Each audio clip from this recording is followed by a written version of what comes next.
If Evernote is showing an error code and you're stuck trying to get back into your notes, don't worry, because in this video, I'm going to walk you through a clean, safe fix step by step. This method is especially helpful if the issue is caused by a sync problem, a corrupted app install, or leftover app data that's preventing Evernote from starting properly. By the end, you'll know how to verify your notes, reset the app, remove the broken installation, and reinstall Evernote so everything can sync correctly again. If this video helps you out, make sure to hit like and subscribe for more quick tech tutorials. Alright, let's get started.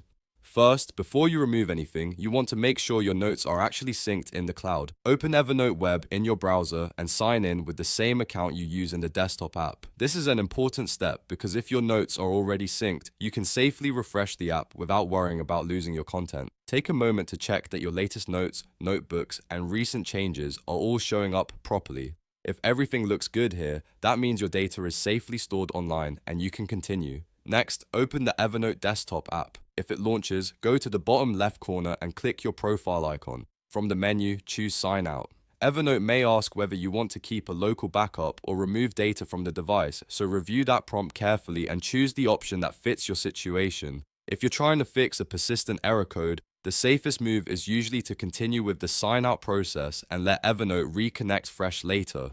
Confirm the action and wait for the app to sign you out completely. After that, close Evernote fully. Don't just minimize it. Click the X to close the window and then check your system tray or menu bar if you're on a desktop computer. Sometimes Evernote keeps running in the background even after the main window is closed. If you still see the Evernote icon there, right-click it and select Quit Evernote.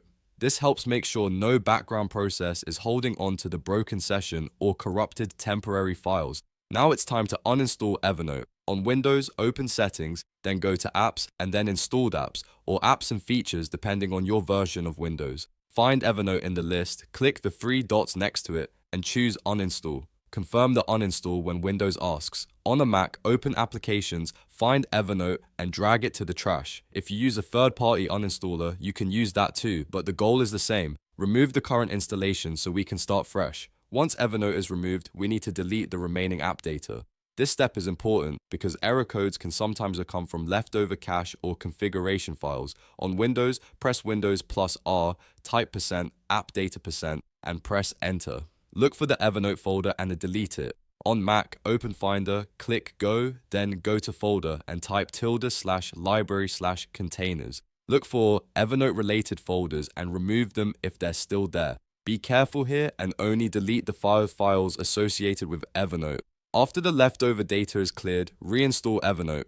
Go to the official Evernote website and download the latest version for your device. Install it normally, then open the app and sign back in with your account. Once you're in, give it a little time to sync your notes back down from the cloud. This fresh installation often clears the error code because it replaces damaged files and resets the app connection. Finally, check that everything is working. Open a few notes, make sure your notebooks appear correctly, and confirm that sync is running without errors. If the problem was caused by a bad install or corrupted local data, this usually fixes it completely.